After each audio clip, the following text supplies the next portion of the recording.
Trump is launching his own social media network. Biden falls 3 times trying to get into Air Force One. And new images emerge showing the crisis at the border. I'm William Hall, and this is The William Hall Show.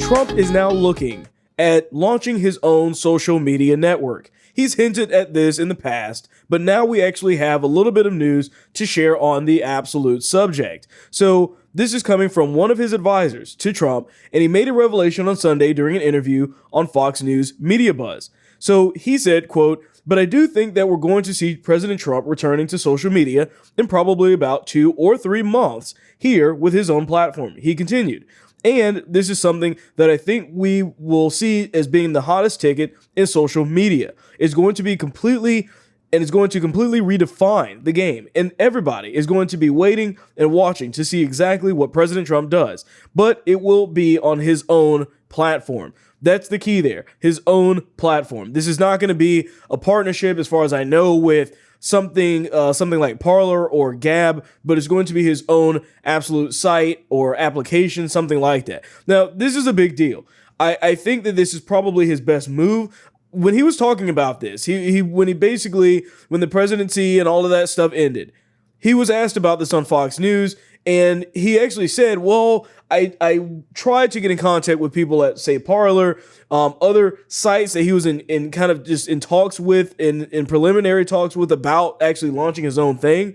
And basically what wound up coming of it was not much of anything, because every time that he was talking about coming to the site, his biggest question was, can you handle the users? Can you handle having millions and millions of people basically flood into your site like never before? Because everybody's going to go where Trump is. The haters and the lovers of him. It doesn't matter. Everybody's going to go to this new site. So if they can't handle what's happening, then it doesn't really want it being that effective. So with Parler, for example, right now, they aren't even allowing new signups on the site because it's not working very well. Even they're having server issues. Gab, same thing. They're having server issues as well. So we'll see exactly where this goes. I think it is a great idea at this point because no one else has really fulfilled that goal. But I think that if you are Parler, if you're Gab, you've got to be worried about this, because wherever Trump goes, everybody's going there. It doesn't matter what you do. Everybody's going to go there immediately. So in a bit of a different story, a biological male, it was actually crowned Miss Silver State USA.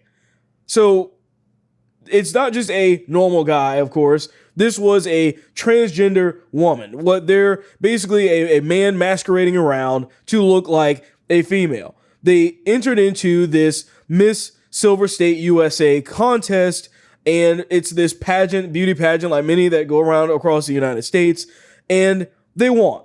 They won this competition. Now, there's some issues, obviously, with this. So, first of all, the man that actually won this said, "Miss Silver was a great experience to me. It was honestly a celebration of women and diversity and a celebration of being your true self." Wait a minute. Let's go back there for a second. What do they say? Your true self, right? That doesn't sound like your true self. I mean, everything that this person is about not being their true self. Or wait a minute. The left defines true as whatever you feel, whereas most people with common sense are defining truth as what things are scientifically, the things you cannot change, things that are completely out of your control, what they are. That is what your true self is. But the problem is that you have these people that are making these statements that don't make any sense. Everything about this is ridiculous. So first of all, they're transgender, and that's the reason why they won. This was not based off of merits. This wasn't based off of looks. This wasn't based off of the things, whatever requirements they're looking for. This was based off of the fact that they just simply wanted for everyone that looked at this competition to know that they were woke, that they are being progressive. I wonder how the women feel. Now, what I haven't seen, I've seen interviews of them interviewing this person, but where are the interviews of the other women that had to compete in this competition that lost to a man? What they know is a man, regardless of how woke they are, they know that this person was not born a woman and wound up taking us a place away from them. How do they feel about this? Where are the feminists on this? Where the same people that came out and basically were saying that women needed to have their own things and needed to be able to compete in this way, what do they feel about a person that was born a man coming into something like a beauty pageant and stealing away competition and just completely going away with the medal and taking away an opportunity from someone else? Of course, I think beauty pageants are ridiculously overstated anyways. They're a waste of time. However, what you wind up having still is just opportunities after opportunities, no matter what it is. You're seeing more of this trans thing just creeping in to these competitions and stealing opportunities away from women. There's kind of a running joke that typically goes around where they basically say that things like this basically prove that even men are better at being women than women. And I mean, really the problem is with this is that when you're trying to be very woke in these competitions and things like that, you can't help but to avoid these types of statements and those types of realizations because that's what they're doing. That's what they're saying through this. Of course, I don't think this person that won actually deserved to win. It was only obviously based off of them trying to be progressive. But still, you have more and more and more of these situations taking place, and eventually somebody has to speak up and say, enough's enough. Like, stop. No, if you want your own competition, do your own competition. But stop taking the opportunities away from women that actually worked hard to get here. I'm sure most of you have heard of Drag Queen Story Hour. It's this weird program where for some reason somebody had the horrible idea to basically expose a bunch of children to drag queens very early on. And they do this and they bring them to the school and they read these books to the kids. Now, the pictures that have actually emerged from this are horrific. It's just absolutely disgusting. So the guy that actually is the president of the foundation that actually deals with this, that runs that Drag Queen Story Hour, was just arrested on 7 counts of child pornography. I'd love to say I'm surprised, but I'm not surprised. So the guy's name, Brett Blom, 38 years old, was arrested on Tuesday for allegedly uploading 27 images and videos of children being sexually abused on the messaging app Kik. So this guy was a judge, and he was the president of the CEO of the Cream City Foundation, which is the one that runs the Milwaukee Drag Queen Story Hour for local children. As of early Thursday morning, however, articles and mentions of him have been scrubbed from the website, and links were still cached by Google search engine, and his role remained detailed on his LinkedIn page. So this is really weird. So the mayor actually wound up chiming in on this, saying that he actually advocated for his election initially, but he said that the charges to him were a complete surprise. And like I said, I don't think this is a surprise to anybody that's paying attention to what's going on here. So first of all, this guy has 2 adopted children and is married to a man, so he's also gay. Now, what is wrong with this story? Obviously, first of all, yes, I mean, this correlates directly to what we have seen and known before in the past, that a lot of these people that are directly involved and so obsessed about getting drag queens in front of children and dealing with children and so concerned about whether a boy should be a girl or a girl should be a boy, depending on their feelings, everything about what they do is trying to over-sexualize children way too early anyways. These are the kind of people we're talking about. We know for a fact that they already are prone to these types of behaviors. But what I'm trying to figure out is if you were listening to the last episode that I put out, I reported on a mother that was losing joint custody over her 6-year-old child because she didn't wear a mask outside. Out of the range of anybody, she dropped her child off at school with the mask, took the mask off, outside on the sidewalk. Everybody came after her, literally lost custody of her child because of that. But this guy still gets to keep his 2 adopted children. I'm trying to figure out how that works. How can we justify taking custody away from a mother because of the lack of a mask outside on a sidewalk in front of a school versus this guy being able to keep his children? I mean, we have to assume that maybe they've been sexually exploited. We don't know that. But however, don't you think that's something that under normal circumstances you would investigate? I don't see anything in here about that. Nothing is reported on this whatsoever about this actually being investigated. So stuff like this is just crazy to me. But it's not surprising to me whatsoever because these people are so obsessed with the sexuality of children that you have to wonder at some point, is that what they're doing? And this proves that point exactly. The CDC now is changing the rules. First, we were at 6 feet for social distancing, and now they're telling us that 3 feet It's perfectly fine. There you have it. End of story, right? Not really. So the CDC has released new guidelines on Friday, stating that 3 feet of distance is acceptable at schools, nearly after a year of Americans abiding by the 6-foot social distancing rule. So, a recent clinical infectious disease study in Massachusetts schools showed that there was no major difference between rates of COVID-19 amongst students who were 3 feet apart from one another or 6 feet apart from one another. And then the study also found that student case rates were similar in the 242 districts, with 3 feet of space in between them and 6 feet of physical distance between the students. Cases among school staff in districts with 3 feet versus the 6 feet of social distancing were also similar. So basically, not only was it the children that had the same cases, but the adults did too. So there was no change. So why do the 6 feet in the first place? Now, I was asking this a year ago. I think most conservatives actually were asking this a year ago. Why was it ever 6 feet specifically? Why not 10 feet? Why not 15 feet? Why not 3 feet in this case?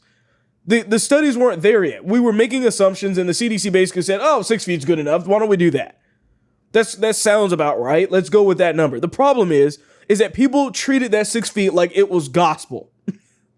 and in reality, there's some leeway here. You know what I mean? There's actually some studies that we can actually go off of that can show that, well, there's not really that big of a difference. As long as you're not right up in someone's face, basically, you're good to go. Most of the time, we're not within 3 feet of somebody else anyways. So when we see stuff like this, we're going to continue to see this happen, where the rules are going to become less strict and we're going to see them ease up on them. Things that we probably knew last year are all of a sudden going to be treated as if there's some kind of a revelation of sorts, of new information that we had no idea existed before. But if you are smart about any of these things, you were asking these questions anyways, kind of skeptical, like why exactly was this the case as it was? We already know that kids aren't high risk as it is. So the real issue here is that the teachers union, they don't want anything to do with this. They want to make sure that schools stay closed, and if they do open, that everybody's 6 feet apart and all of the rest of the crazy rules that they have set up right now. That's what they want to make sure actually happens at this point. But in reality, the teachers don't want to do anything. They don't want to budge on these issues. They don't care about the studies. They don't care what the studies say. They just don't want to work. That's really what a lot of this winds up boiling down to. So just a quick reminder that I do have a Patreon where you can donate directly to the show. And if you're listening to this on Apple Podcast or any of the other podcast networks, please remember to leave a review as well, as it does help the show out. I'm old enough to remember when I would go to Twitter and I would see all of these posts about Trump's health. Trump has some type of dementia. He is standing a weird way. He's walking down a ramp a very strange way. He's lifting a cup of water with 2 hands instead of 1. There must be a problem. I saw that for the longest period of time. Well, just a few days ago, Biden tripped not once, not 2, but 3 times trying to get into Air Force One.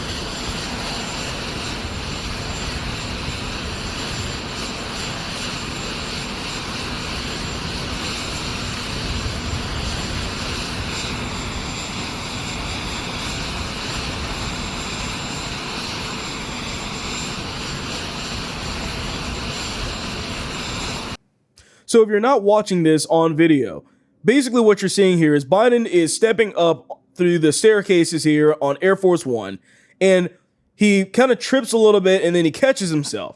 Then he trips a second time and used his hand to break his fall, but he couldn't pull himself up. His hand was literally on the rail there. And then the third stumble, he completely wiped out, completely down to his knees on the stairs. Now, first of all, imagine the immediate reaction if we saw Trump do that.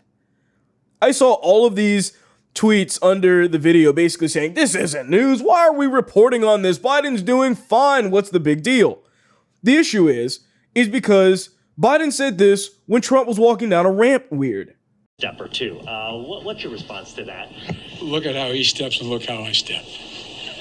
Watch how I run up ramps and he stumbles down ramps, okay?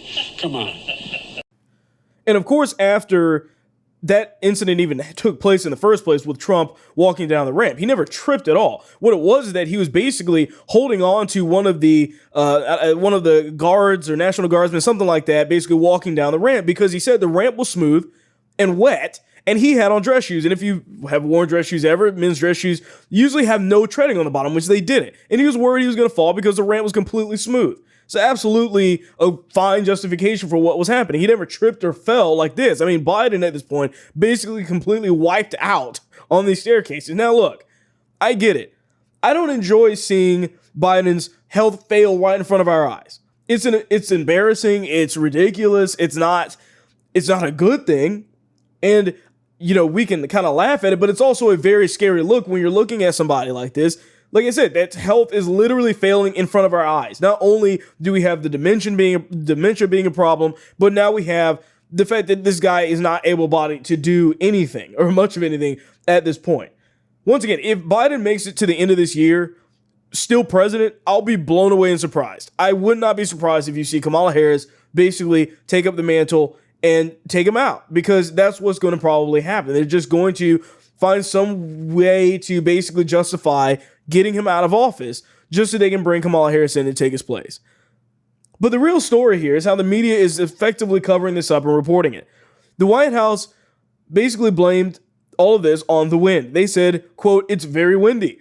I almost fell coming up the steps myself," is what one of the White House spokesperson people said. Now, the weather at the Joint Base that day, at that time, was actually only 6 to 14 miles per hour, the winds. So that's pretty light to moderate, all things taken into consideration. It's not anything that would have caused for anyone else to stumble over, especially to fall 3 times on the staircase. Here's the problem. When Biden fell, the headlines were exactly what the White House correspondent said. Biden's doing just fine after a small trip up the stairs into Air Force One. When Trump walked down the ramp slowly, taking his time, is all that was, the headlines were, "Trump struggles down the ramp, raising new health concerns." And all of this stuff about why we should be concerned about Trump's health, even though he never had a fall or issue like this. It was never this bad. That's what's crazy about all of this. So either way, we'll see where this goes. I mean, it's not a good look. It's not a good look at all, but only time will simply tell. New photos have emerged from the southern border. These are showing exactly the current state of the migrants that have come over and come up to the border and are being detained, and the actual conditions that they're dealing with right now under the Biden administration. So we have 2 sets of photographs from inside the Biden administration's border detention facilities in Texas. The photographs depict hundreds of migrants, including children, confined in pods that are designed to give an appearance that the administration is concerned about the spread of the coronavirus, despite the lack of social distancing protocols, because they're all kind of just stuffed into the area.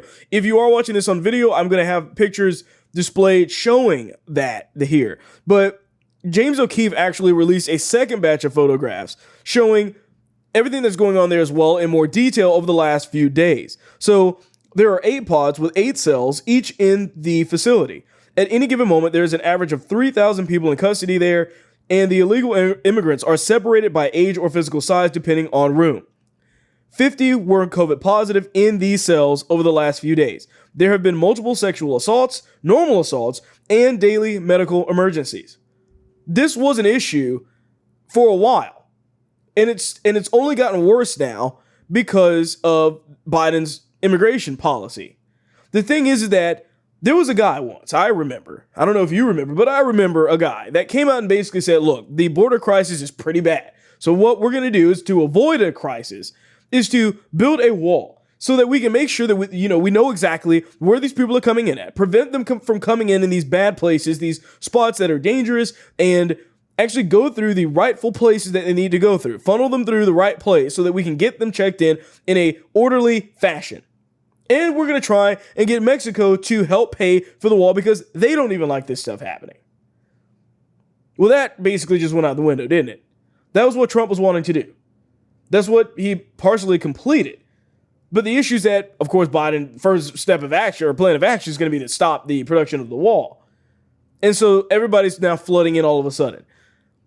It's not about this specific situation being different for Trump versus Biden, as much as it is the fact that the media and the Democrats aren't covering it the same way. I mean, during the Trump administration, they were literally calling these kids in cages, all of these things. They said they were literally, it looked like a Nazi concentration camp at the southern border. Now it's under Biden, and the situation is even worse. And they want to pretend like they care about COVID-19 at the same time, but they clearly are letting COVID-positive immigrants into the country. They don't care. That's what we're seeing here. It's the hypocrisy going on at the border. Jen Psaki was actually asked about this at a press conference as well. Now that the public is seeing some of the images, because the congressional delegation provided some photos and descriptions about what they witnessed, children who are frightened and crying, overcrowded conditions. Now that the public has seen that, is that not a crisis? And what conditions or situations, what metrics would have to be in place for the administration to call it that? Well, children presenting at our border who are fleeing violence, who are fleeing prosecution, who are fleeing terrible situations is not a crisis. We feel that it is our responsibility to humanely approach this circumstance and make sure they are treated and put in conditions that are safe. I will say that these photos show what we've long been saying, which is that these Border Patrol facilities are not places made for children. They are not places that we want children to be staying for an extended period of time. Our alternative is to send children back on this treacherous journey. That is not, in our view, the right choice to make. And so our focus now is on solutions and putting in place policies, including expediting processing at the border, opening up additional facilities, something that you've seen developments on over the past several days, and there'll be certainly more on. Restarting our Central American Minors Program, which was stopped in 2017. Thousands of kids should be eligible to apply for that, so they're not making this journey. So our focus is on solutions and implementing them as quickly as possible. So she refuses to call this a crisis. If this was under Trump, absolutely, they'd be calling it that every single day. We wouldn't be able to get enough or hear enough of it. It would not matter to them. The reason why this is happening is because of Biden's failed immigration policies. And it's only going to get worse. They're letting these criminals literally, or some of them are criminals. Not all of them are criminals, obviously. We know that. But the reason why they're getting to the border is that they have the Mexican coyotes, these gangs that are dangerous, bringing over. Basically, they pay people. There's actually movies, I think it's called Sicario, that shows a lot of how this process works. But they basically pay these immigrants money to bring them over. These cartels and these other gangs and things to bring them to the border in a sort of safe passage, but they don't really take good care of them at all. So oftentimes you wind up with kids, not with their actual parents, that are with other adults that are just bringing the kids so they can use the kids as a means to get in. I mean, it's a really mixed up situation. It never was easy. It never is a straightforward thing. There's nobody saying that Trump's immigration policy was perfect. That doesn't make any sense. He was trying to make it better and improve upon what was already there. But the issue is that going back to the way that it was, you wind up with all of these people basically flooding through the border. And then they basically detain them and they say, okay, come back in 3 months. Here's your court date where we're going to go through all of the things that needs to basically happen to deport you or whatever if we need to do that. Well, guess what? They're not going to show up for that. None of them do. Very few of them do. And you wind up with this problem with people just basically coming into the United States, no court date, or with a court date, and they don't come to the court date, and nobody knows where they're at that point in time, and they just do whatever they want to do. That was always the problem. To make it seem as if it was some easy solution is ridiculous. But at the same time, going back on everything Trump was doing that improved the situation is going to make it look even worse. And they're going to do everything in their power not to call it a crisis, even though you know that they would call it that, regardless of what's happening. So in the last story of the day, there was a Catholic priest that slams Biden and slams the cowardice of the bishops in the Catholic Church.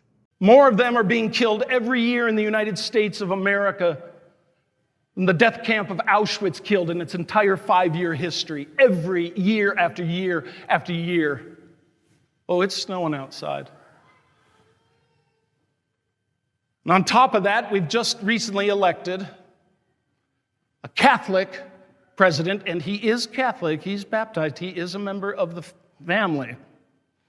We've just elected a Catholic president who is diametrically opposed to all of the basic moral principles that are proclaimed by the Roman Catholic Church. Not only abortion and the sanctity of human life, but the sanctity of marriage and this gender silliness. How in the world did that happen? A Catholic. I'll tell you, if he wasn't Catholic, I probably wouldn't be so upset. He's a member of my family. He's the most powerful man in the world.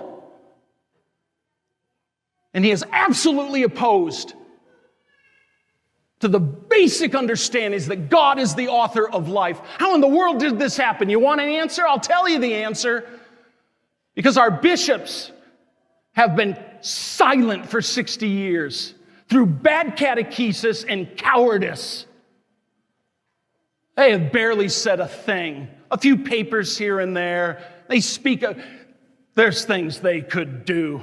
You say, well, why don't you do something? I'm just a little diocesan priest. I'm a grunt. They're the apostles. They have the voice. I just work for them at their privilege. They can get rid of me tomorrow. How have they allowed this to happen? What is it that they really believe? How poorly have they educated you?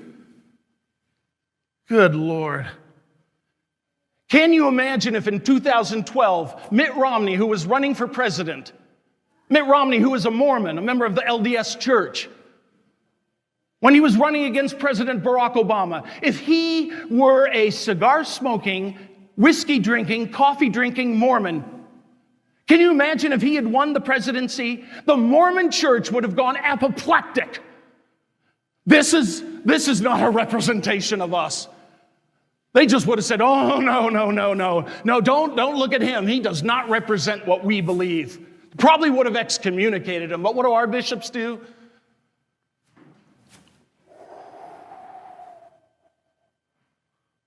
They just let it snow.